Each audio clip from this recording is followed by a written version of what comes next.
Fake cops dragged my wife off our porch. Didn't know she already had a CIA entitled people. Before we dive into the story, let us know where you're watching from. It was one of those neighborhoods you see in brochures, quiet, clean, and perfectly spaced rows of modern suburban homes, each with a manicured lawn and neatly trimmed hedges. The kind of place where the most exciting thing on a weekday afternoon was the hum of lawnmowers and the occasional bark of a dog. Kids rode their bikes freely without worry, and neighbors waved from their driveways like they'd known each other for years. There was a sense of order, predictability, and calm that made it feel safe. Almost too safe. Tom and Emily had just moved in 6 weeks ago. They weren't flashy people. Tom worked in software, mostly from home, and Emily was, well, more reserved about her background. Most people knew her as a freelance consultant who liked gardening. That's what she told them anyway. Together, they had been looking for a fresh start. After years of traveling and living in dense cities, they wanted someplace slower, a place where they could settle down, maybe start thinking about a family. This neighborhood checked every box.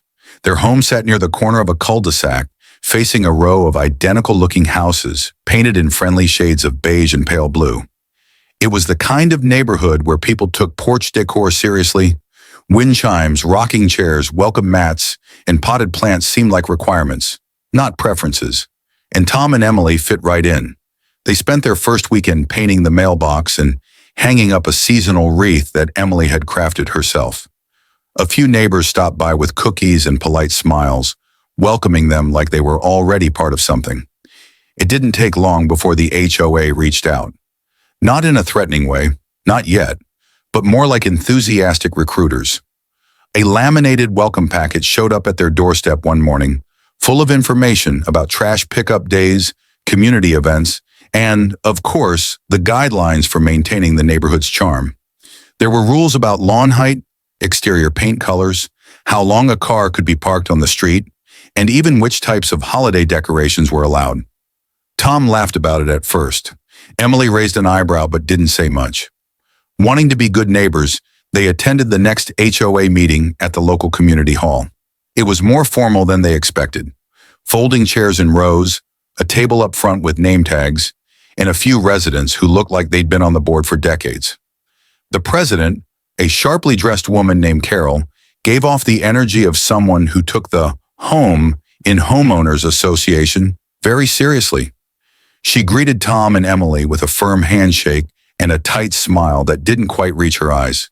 Still, the couple sat through the meeting, nodded when appropriate, and even volunteered to help out at the upcoming block party. In those early days, Tom felt proud. They were settling in. They were becoming part of something. He liked walking out to get the mail and waving to neighbors. He liked grilling on the weekends, the quiet hum of suburban life. Emily played along, though sometimes she'd pause just a bit too long when someone asked what she did before moving here. Most people didn't notice. Tom barely noticed himself. But underneath all the calm and order, something didn't quite sit right. There were small signs, tiny moments, that felt a little too controlled. A neighbor quietly warning them not to leave their recycling bins out overnight if they didn't want to notice. A friendly chat turning into a lecture about hedge heights. And always the sense that someone was watching, not in an obvious way, just there. Like the community's peacefulness came with invisible strings, and those strings were pulled by hands that didn't like to be questioned. It didn't take long for the neighborhood's polished surface to reveal something more rigid underneath. The HOA wasn't just a group of volunteers helping to keep things running smoothly. It felt more like a quiet authority, watching everything with a clipboard and a pen. There were rules for nearly everything, some of them printed in bold in the handbook, others passed down like neighborhood lore. You couldn't leave your trash bins out past 7 a.m. on pickup day. You had to get approval before changing the color of your front door. Even wind chimes were regulated. Too many or too loud, and you'd get a notice. Not a friendly reminder, but a formal letter slid into your mailbox like a fine waiting to happen. The rules weren't just about appearance. They were about control, and the people enforcing them made that clear. Carol, the HOA president, seemed to treat her position like a full-time job. Her walk was stiff and deliberate, like she expected people to salute her when she passed. She had this way of appearing out of nowhere, usually with a clipboard in hand and a mildly disapproving look, as if she'd just caught you committing some unspoken suburban crime. Then there was Dennis, the vice president. He lived 2 houses down and had binoculars on his porch, not for bird watching, as he claimed, but for keeping the neighborhood safe. He called it being proactive. Most people called it creepy. Dennis was the kind of guy who would measure your grass if he thought it looked half an inch too long. He once knocked on a neighbor's door at 6 a.m. because their porch light had been left on overnight. The man took rules personally. For a while, Tom and Emily stayed out of their way. They trimmed their hedges, swept their walkway, even made sure their American flag was properly lit at night.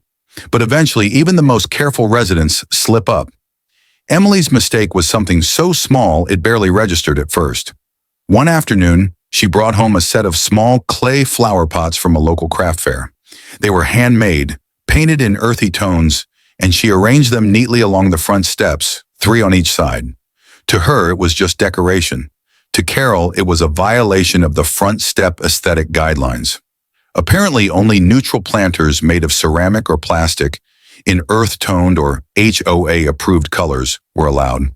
The fact that Emily's pots were technically earth-toned didn't matter.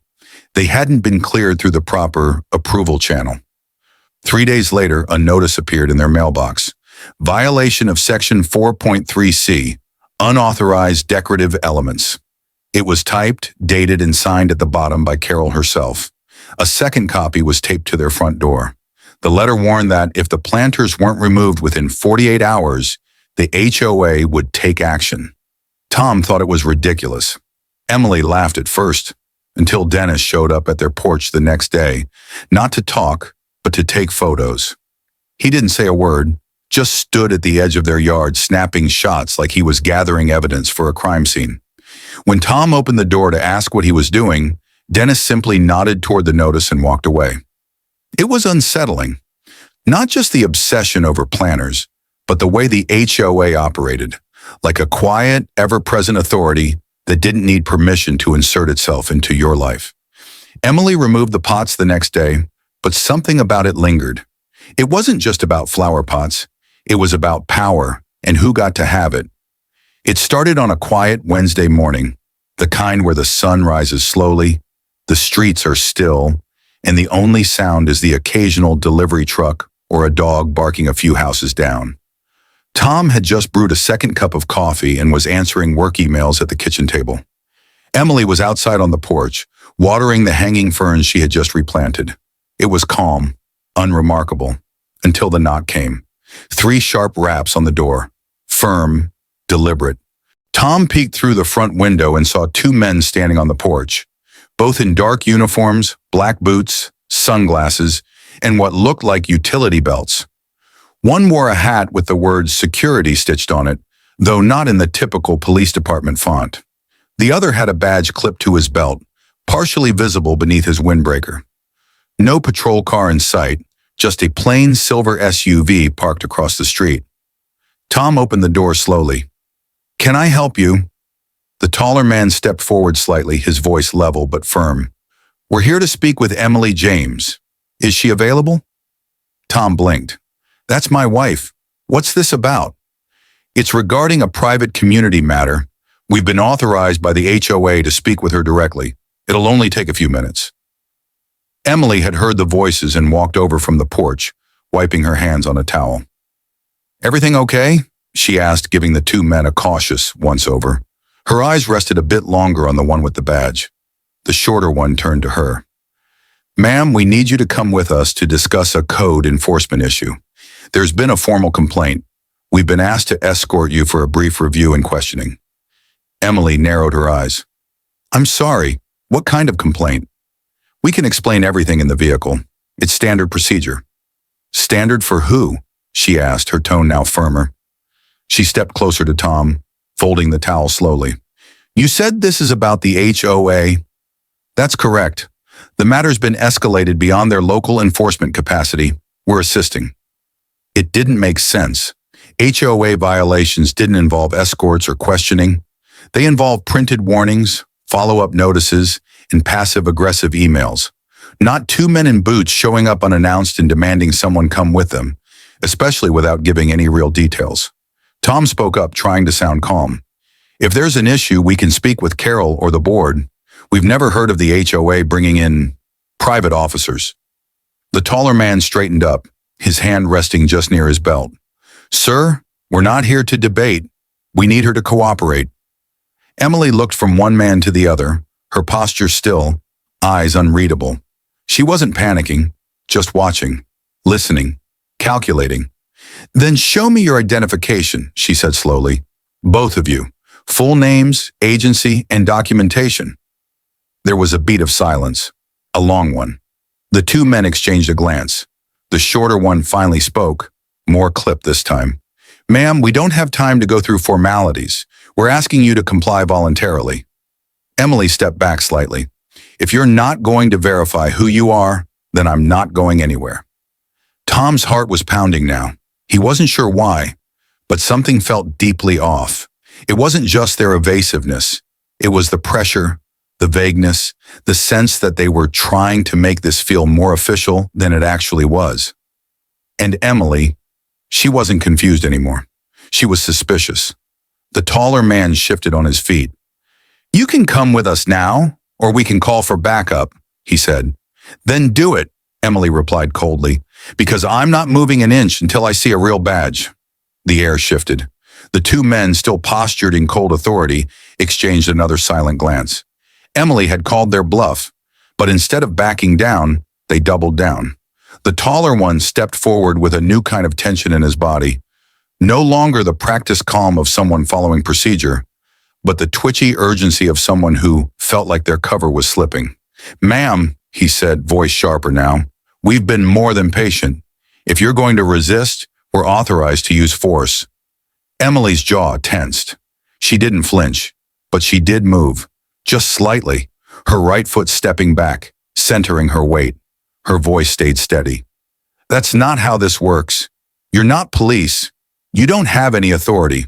The shorter one was already stepping toward her, fast. Tom's instincts kicked in before his brain caught up. He moved between them, both hands up. Hey, stop, back off. You don't touch her. The taller man shoved him aside with a forearm to the chest, hard enough to knock Tom off balance. He stumbled against the doorframe, catching himself, breath knocked out of him. Before he could push back, the shorter man had already grabbed Emily's arm.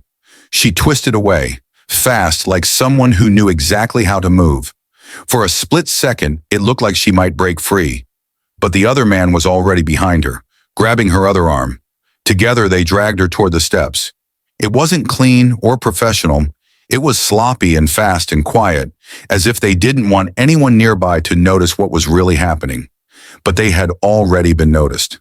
The woman across the street watering her plants, the man jogging with his dog, an older neighbor peering through her window blinds, all frozen in place, too stunned to react.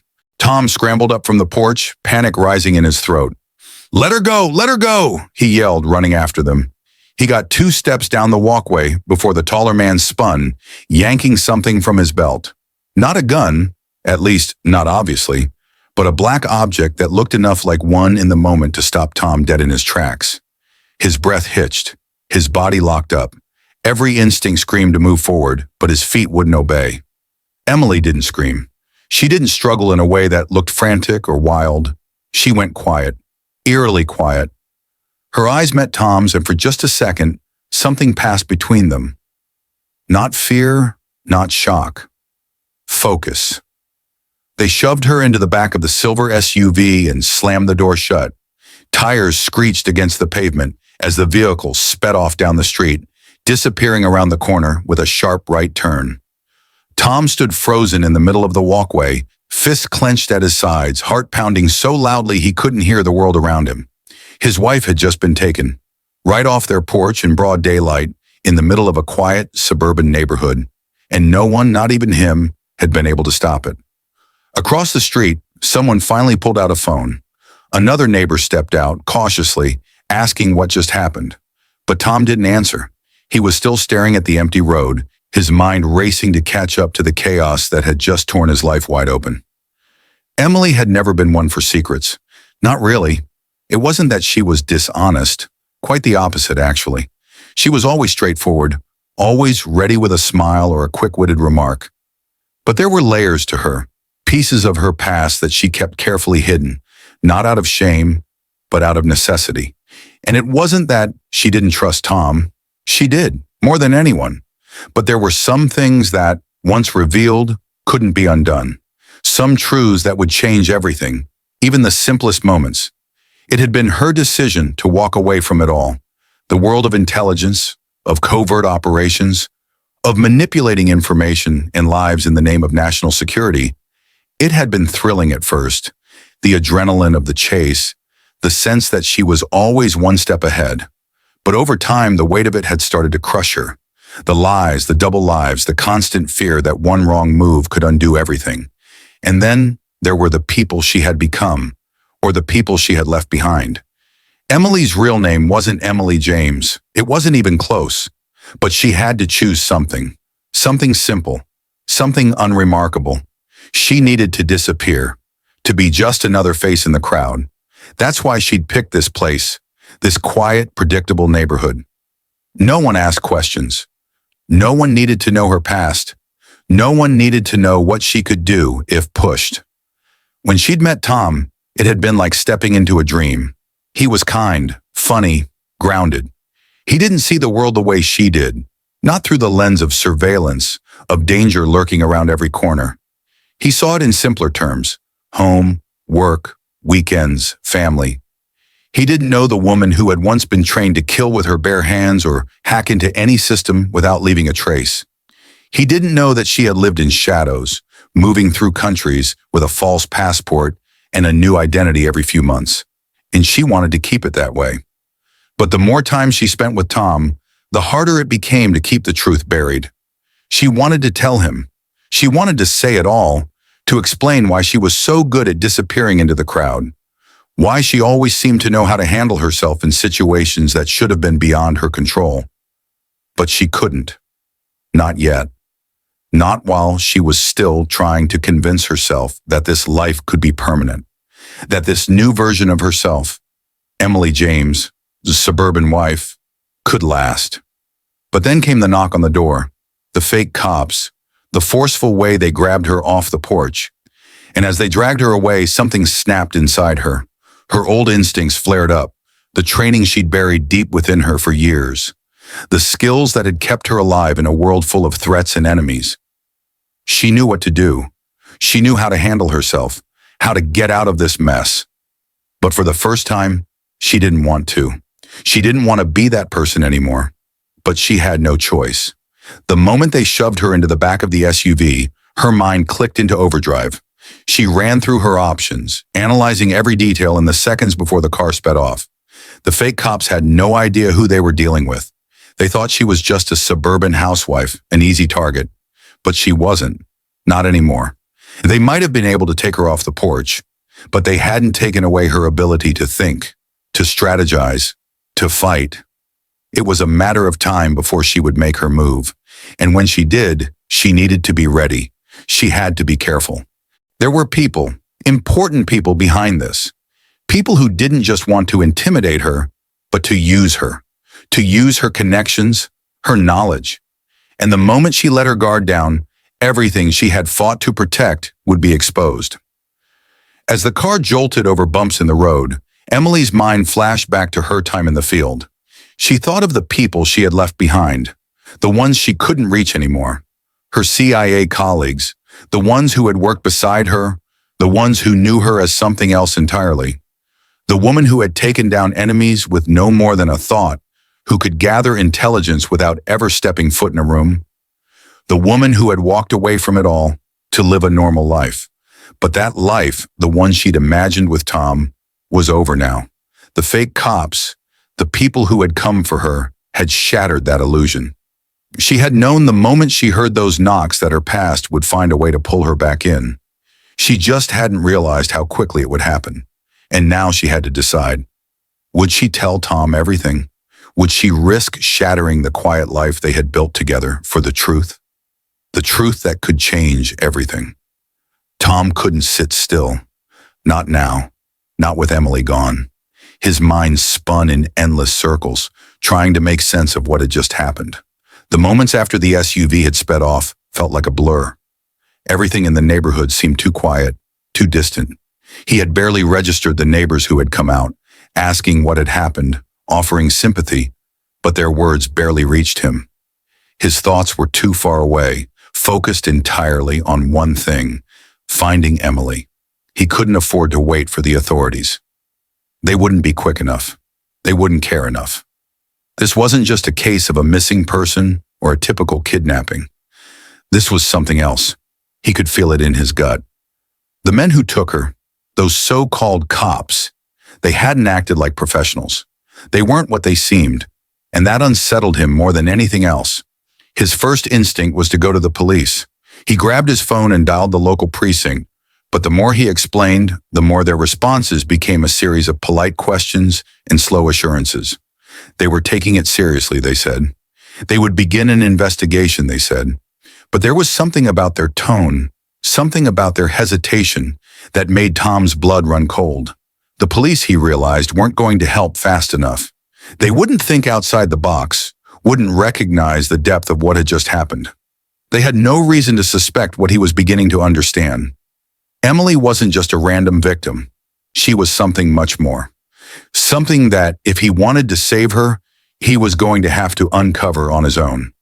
He grabbed his jacket and rushed outside, starting with the one thing he could control, gathering information. He ran up and down the street, knocking on doors, asking neighbors if they'd seen anything. They hadn't. No one had. All anyone could offer were vague recollections of a gray SUV parked in front of his house that morning. Nothing that would help track it down.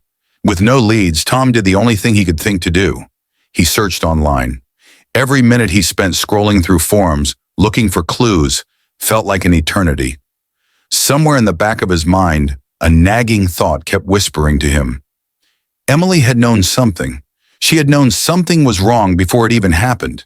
That's why she hadn't been caught off guard. That's why she hadn't panicked when they tried to drag her away. His fingers hovered over the keyboard, but the truth felt too big for the search bar. There was no way to type out the hundreds of questions crowding his mind. No easy way to make sense of the mess.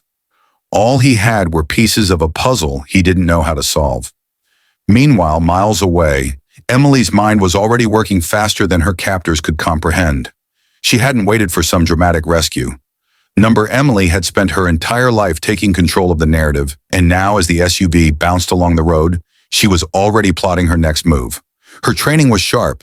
She wasn't the same person anymore, not in the way she had once been, but the instincts were still there.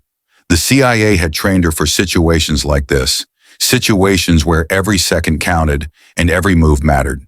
She focused on the details, the way the car's suspension felt, the roughness of the road, the absence of any police radio chatter. No sirens, no official protocols.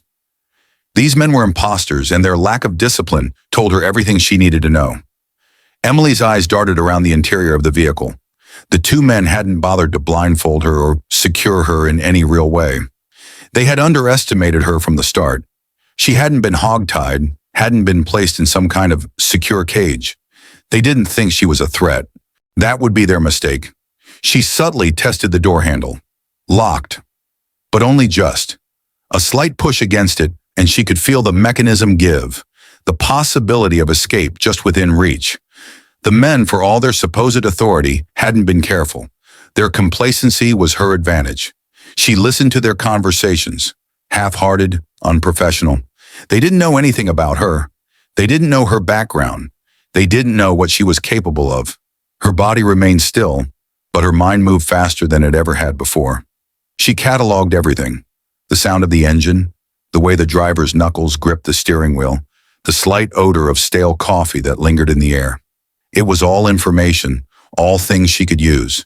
Emily had been trained to read people, to observe small gestures that told entire stories. These men were nervous. She could sense it. They were out of their depth. The car slowed at an intersection, and in that moment, she made her move. Her hand slid to the door handle once more, her heart racing with the thrill of action. It was now or never. Meanwhile, Tom was still searching for answers, still chasing the faintest trail of information. He'd gone to the library, dug through old public records, and even called a few acquaintances who might have been able to help. anything that could get him closer to the truth. But all he had so far were dead ends, unanswered calls, and the overwhelming sense of helplessness that gnawed at him with every passing minute. Both of them, unbeknownst to each other, were on parallel paths, each driven by a fierce need to reunite. Tom was desperate to understand who had taken Emily and why. And Emily was determined to escape, to outsmart the imposters who thought they had control over her. But their paths weren't just about getting answers. They were about survival, about making it through this alive no matter the cost. Tom had always thought of the HOA as just another group of local busybodies with too much time on their hands. At first, it had seemed harmless. Their endless emails, their regular newsletters about yard maintenance and curb appeal, their gentle reminders to keep your trash bins out of sight on non-collection days. Annoying, sure, but nothing that warranted a second thought. That was before Emily had been taken, before he had begun to see the hidden threads pulling at the edges of their lives. Now every action, every move the HOA had made seemed more than just a series of coincidences. It was starting to look like a calculated game, one in which he and Emily were pawns. It didn't take long for Tom to connect the dots. The fake cops, their strange demeanor, their vague explanations, their complete lack of any real authority. They weren't just random thugs.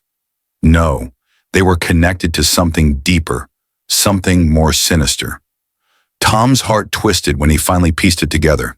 The HOA had to be involved. It was all so clear now. The overbearing control over every little detail of his and Emily's lives, the constant scrutiny, the way they had enforced even the most trivial rules with unyielding rigidity. Carol with her polished smile, and Dennis, the ever-vigilant neighborhood watchman. Their behavior had been a red flag, but Tom had been blind to it, wrapped up in the quiet, suburban life Emily had wanted. But now looking back, it was impossible to ignore how easily they had slipped under the radar. With every hour that passed, Tom's frustration grew. He didn't know exactly how deep the HOA's involvement ran, but he knew it wasn't just about flower pots and hedges anymore. It was about power and control and something much more dangerous beneath the surface. Determined to get answers, Tom began his investigation. He started by questioning the neighbors again, trying to gather any shred of information that could point to the HOA's involvement. What he found was unsettling. Carol and Dennis weren't just HOA board members. They were the gatekeepers, the self-appointed rulers of the neighborhood, enforcing their will over everyone else. They had their hands in everything. They knew everything about every resident, their habits, their routines. And from the moment Emily had become a target of their scrutiny, Tom realized they had been tracking her, watching her, waiting for the right moment to make their move. Tom's thoughts were interrupted by a sudden, sharp knock at the door. His heart leaped, but when he opened it, he was met by nothing but the hollow silence of the street. It wasn't just a random knock, it was a message, deliberate, and timed to rattle him further. He didn't hesitate. He had to act. He had to get to the root of it. Meanwhile, Emily was working her own plan from the inside. The vehicle had slowed down, and her window of opportunity had finally arrived. She had bided her time, careful not to alert her captors too soon, waiting for the perfect moment to strike. Now, freed from her restraints, Emily moved swiftly. She knew the route. She recognized the area from her years of travel, from her brief time working undercover in the field. This neighborhood, this quiet suburban enclave, was the last place she thought she'd return to. But it was also the perfect place to disappear once more. She was resourceful, and she didn't need much. A simple phone, a little bit of luck, and her old contacts were all she needed to start pulling the strings. She quickly assessed the environment, taking in the layout of the house, the schedule of the guards, the blind spots in the perimeter. The fact that she was no longer the woman who had been dragged away was evident. She was no longer just Emily James, the suburban housewife. She was someone else now. She was someone with a purpose. Emily reached out to her old networks, tapping into people she had worked with years ago. People who still owed her favors, people who could get her information quickly. But even as she did, a part of her mind was fixated on the HOA. They were more than just a neighborhood association. They were the key to everything, everything that had gone wrong, everything that had led to this moment. The more she thought about it, the more she realized how orchestrated the whole thing was. The HOA had used their power, their control, to manipulate the situation to their advantage. But why? What had she and Tom done to draw their attention? Was it just her minor violation of their petty rules? Or was there something more? Something deeper? The question gnawed at her as she began to formulate her next steps. She knew the HOA's members well enough. Carol was the mastermind. She had been pulling the strings from behind the scenes, making all the decisions, ensuring her authority went unquestioned. Dennis, on the other hand, was her enforcer, the man who would do anything to maintain order, to protect the facade of a perfect neighborhood. Emily's mind raced as she considered the risks. The more she learned about Carol and Dennis, the more she realized how far their influence stretched. This wasn't just about Emily anymore. It was about power, secrets, and the control they wielded over everyone in this neighborhood. She would have to be strategic. She couldn't just storm in and confront them. No, she would need to gather intelligence, piece together the full extent of their machinations before she could make her move. But once she had all the pieces, once she knew everything about the HOA's secret agenda, she would return. She would expose them for what they were and take back the life they had stolen from her. Tom and Emily's paths were converging, each uncovering more and more of the truth, each inching closer to the heart of the conspiracy. Neither of them knew it yet, but they were on the verge of something far bigger than they had imagined, something that would change everything about the quiet suburban life they had once dreamed of. The plan was in motion, and neither Tom nor Emily had the luxury of second-guessing themselves. After days of moving in parallel, each gathering pieces of the puzzle, they were finally ready to confront the HOA and the hidden web of manipulation it had spun around their lives. It wasn't just about rescuing Emily anymore. It was about taking back control, about exposing the corruption that had been festering beneath the surface of their once innocent neighborhood. Emily had returned under the cover of darkness, her quiet re-entry to the neighborhood as calculated as any mission she had ever undertaken. The streets felt different now, charged with a sense of urgency hanging in the air. Every shadow seemed to stretch longer. Every rustle of wind seemed amplified in the stillness. Her body was tense, but her mind was sharp. This was her world now, and she was the one pulling the strings. Tom, on the other hand, had been a whirlwind of action. He'd spent the last few days carefully piecing together the evidence he needed, scrutinizing HOA records, interviewing neighbors, digging into every detail he could find. What they had uncovered was far worse than either of them could have expected. It wasn't just petty control. The HOA had been involved in illegal activities, extorting neighbors, manipulating property values, and even exploiting people's vulnerabilities for financial gain. Carol and Dennis, the two faces of the HOA, had been running a quiet racket under the guise of suburban order. Together, they now had the upper hand. Emily's CIA training had sharpened her ability to gather intelligence under pressure, and Tom's persistence had provided the missing pieces. What they needed now was to confront the HOA leadership in a way that would leave no room for doubt. Emily had spent the night staking out the HOA's main office, an unassuming building on the outskirts of the neighborhood, nothing more than a nondescript brick structure. She had managed to disable their security system quietly, slipping in unnoticed under the cover of darkness. As she navigated the building, every step was deliberate, every movement calculated. She had learned long ago how to read the smallest of details, the creak of a floorboard, the slight shift in the air conditioning, the way the hallway lights flickered. Everything told her story, and now she had everything she needed. Meanwhile, Tom had spent his day working his angle, getting Dennis alone. He'd followed him, observed his patterns, his weak spots. After hours of subtle maneuvering, Tom had finally found his opportunity when Dennis had gone to meet with a contractor on a property deal. It was the moment Tom had been waiting for. With Dennis distracted, Tom slipped into the HOA office. He knew the layout now. He knew the corridors, the hidden rooms. He didn't have Emily's skills for stealth, but he didn't need them. He had the right tools and the right mindset. Together, they would make sure the HOA paid for everything they had done. As the hour of reckoning approached, Emily and Tom rendezvoused in the darkened hallway of the HOA office. There was no time for pleasantries, no time for unnecessary conversation. Emily handed him a small device, something she had planted earlier that night, a recorder that would capture every word of the coming confrontation. They were ready. They moved with precision, quiet, and purposeful. Tom was at her side, his heartbeat matching the rhythm of her own. She could feel the tension rising as they neared the boardroom. Inside, Carol and Dennis were waiting, completely unaware of the storm that was about to hit.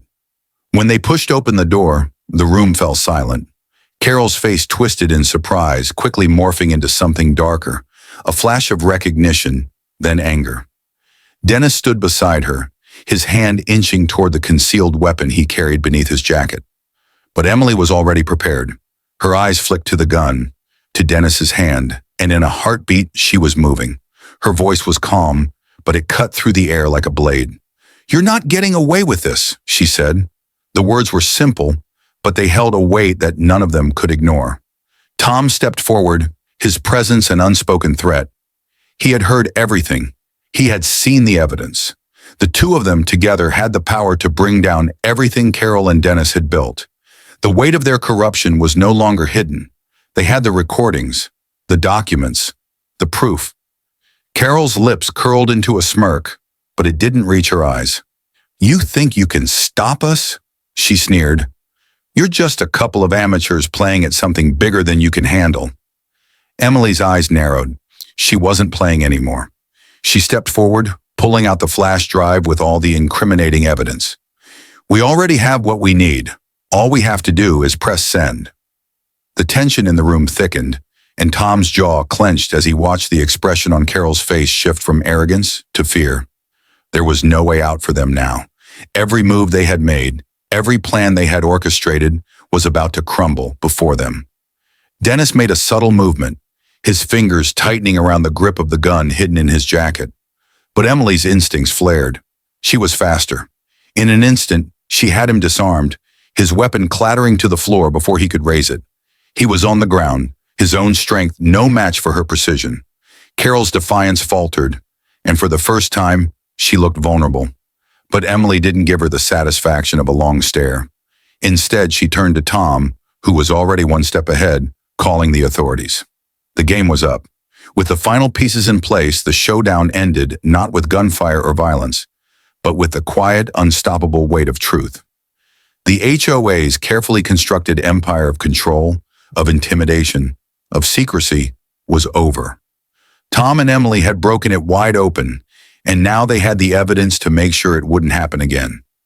The months that followed the confrontation were a whirlwind of legal battles, public outcry, and an overwhelming wave of relief. Emily and Tom had brought the HOA's corruption into the light, exposing a network of deceit and exploitation that had been operating just beneath the surface of their once idyllic neighborhood. The recordings, the documents, the testimonies, they were all irrefutable proof. Carol and Dennis, along with several other board members, were arrested and charged with multiple offenses, including fraud, blackmail, and conspiracy. The legal proceedings were long and tedious, but Tom and Emily stood together, unwavering in their resolve. They spent countless hours working with the authorities, helping to piece together the full extent of the HOA's crimes. The case quickly became a scandal that rippled through the community. Neighbors who had once been blind to the HOA's actions now found themselves questioning everything they had accepted as normal. But even as the walls closed in on the corrupt leadership, the community was divided. Some residents expressed shock and disbelief, unable to reconcile the pristine image they had long held of their neighborhood with the ugly truth now unfolding. Others, however, felt vindicated, grateful that someone had finally stood up to the oppressive control they had been under for years. These voices of support, while not the majority, gave Tom and Emily a sense of hope, a reminder that sometimes, even in the face of corruption, good people could make a difference. Yet despite the legal victories, the couple found themselves facing a new reality. The quiet suburban life they had once dreamed of had been shattered. The neighborhood, their home, no longer felt safe. The very people they had tried to protect and live among had become either wary or outright hostile. Some were angry at being dragged into a scandal they hadn't seen coming. Others simply didn't know how to reconcile the world they thought they knew with the one that had been uncovered. Tom could feel it in the stares they received when they walked down the street, the whispers that followed them at every turn. The weight of suspicion, of judgment, hung heavy in the air. It was as though their very presence had become a symbol of the cracks that had begun to appear in the perfect veneer of suburban life. And though Tom felt the pull to stand his ground, to fight for the neighborhood they had once hoped to build a life in, Emily was the first to recognize that their time there was over. One quiet evening, after a long day of legal meetings and community discussions, Emily sat down beside Tom on their porch. The neighborhood was eerily still, the kind of silence that made her skin prickle. She knew it was time to leave. "I think it's time we go," Emily said, her voice soft but firm. "I don't want to live in a place where everything we fought for feels like it's crumbling around us." Tom didn't need to ask why. He had seen the change in her, the way her shoulders had started to sag under the weight of the constant tension. He had seen how she'd withdrawn from the community, how she no longer felt connected to the life they had imagined. They had both fought so hard to expose the truth, to do what was right, but the cost had been higher than either of them had anticipated.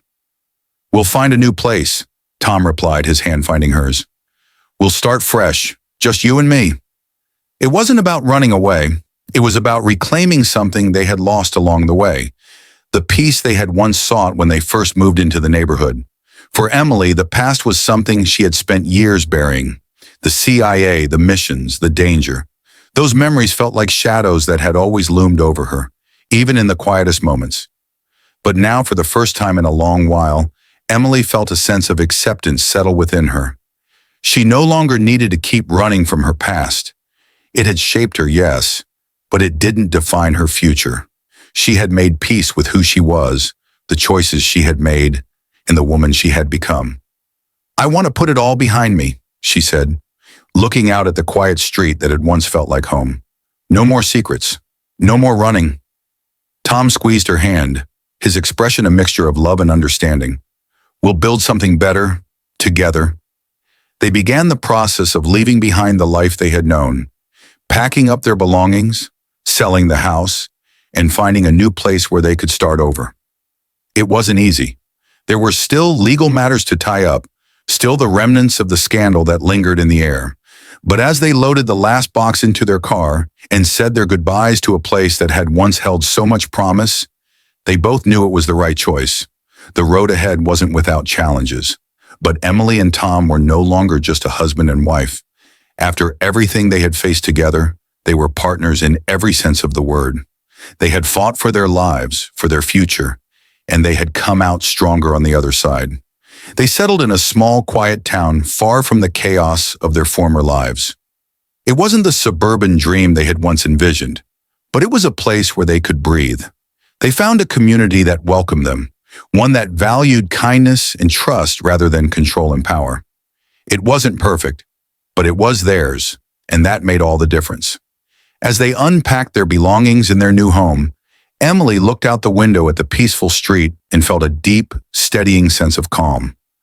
For the first time in years, she allowed herself to relax, to savor the quiet moments with Tom. No more shadows, no more pretending. It was time to let the past go and focus on the future, on the life they had built together, away from the chaos of the world they had once tried so hard to be a part of. And as the sun set over their new home, Emily knew that no matter what came next, they would face it together. They had fought for their peace, and now finally they had found it. Months had passed since Emily and Tom left behind the chaos of their former neighborhood, but the lessons from their ordeal still lingered in their minds. In the quiet rhythm of their new life, they often found themselves reflecting on what they had endured, what they had learned, and how much had changed in such a short time. The weight of their experiences was still there, but it had become a part of them, woven into the fabric of their relationship and their understanding of the world. Sitting together on the porch of their new home, Emily glanced at Tom, who had his arm draped casually around her shoulders. The sun was setting in a gentle blaze of oranges and pinks, casting a peaceful glow over their little corner of the world. There was a quiet satisfaction in the air, a sense that they had, at least for now, found the peace they had long sought. "What do you think we would have done if we hadn't trusted each other through all of this?" Emily asked, her voice soft but steady. Tom thought about it for a moment before answering. "I don't think we would have made it through. Trust, it's everything, isn't it?" He smiled faintly, the lines of tension from their past still visible, but softened with time. "We never could have exposed the truth about the HOA if we hadn't been on the same team, even when things got ugly. We had each other's backs from the beginning." Emily nodded slowly, her mind drifting back to the early days of their ordeal. The confusion, the fear, and the overwhelming sense of powerlessness. The twists and turns, the endless uncertainty had tested them in ways they hadn't anticipated. But through it all, the one constant had been their unwavering trust in one another. That trust, once taken for granted, had become their strongest weapon against everything that had tried to tear them apart. "I didn't realize how much I was hiding from you," Emily admitted, her voice tinged with quiet regret. "My past, the things I've done, I thought it would scare you away, but you never backed down. You never gave up on me." Tom gently squeezed her hand. "You're my partner, Emily. I knew you weren't just some housewife in a quiet neighborhood. There was always more to you than that, and I knew deep down that whatever you were hiding, it was something you had done because you thought it was the right thing to do. I never doubted you." The weight of her past still lingered in Emily's mind, but over time she had learned to accept it. She had learned that her past didn't define her future. It had shaped her, yes, but it wasn't something she had to carry alone anymore. Tom had seen her, not just the CIA operative, not just the woman with secrets, but as the person she was today, the person she wanted to be, and that acceptance, that understanding, had allowed her to begin healing. "Maybe that's the first lesson," Emily mused. "Trust, not just in each other, but in yourself. I spent so long running from who I was, from what I had done, but in the end, it wasn't the past that mattered. It was how we moved forward. Together." Tom smiled at her, a quiet pride in his eyes. "You're right, and I think the second lesson is about community. The neighborhood we left behind, it wasn't what we thought. We thought we could belong, that we could fit into this picture-perfect world. But we didn't realize how easily power can be abused when there's no one willing to question it.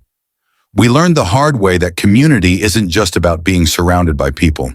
It's about shared values, respect, and accountability." Emily looked out over the horizon, her gaze thoughtful. "It's strange, isn't it? How easy it is for people to overlook what's wrong when they're comfortable. The HOA was so much more than just a neighborhood association. It was a reminder that unchecked power, no matter how small, can grow into something dangerous. And when people stop paying attention, it can destroy everything." "But we did pay attention," Tom said, his tone firm. "We didn't let it slide even when it felt impossible. That's the third lesson, resilience. When everything feels like it's falling apart, you've got to hold on. We could have walked away, but we chose to fight, even when it seemed hopeless." "Yeah," Emily agreed softly, her eyes focused on the fading sunlight. "It would have been easier to just give up, to walk away from the whole thing. But the world doesn't change if people don't step up. We didn't just expose the HOA. We showed everyone that they have a voice, that they have power too, even when it feels like the system is stacked against you." They sat in silence for a moment, the quiet hum of the evening settling around them. The lessons they had learned, the strength they had found in each other, were now a part of their foundation. A foundation they would build upon as they moved forward. "We've come a long way, haven't we?" Emily said, her voice filled with both weariness and contentment. "Yeah, we have," Tom replied, "and we're stronger for it, not just as a couple, but as individuals. We know what we're capable of now. We know that no matter what happens, we'll face it together."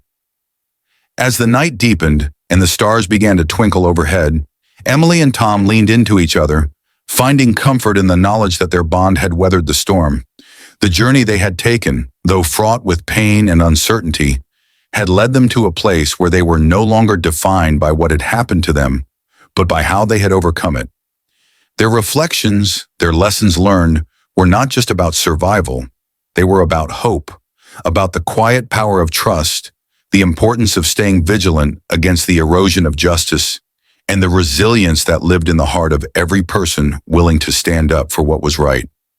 And as the night grew darker, they held on to each other, knowing that whatever the future held, they would face it with courage, love, and the unwavering belief that no matter how twisted the world may seem, their bond would always guide them through.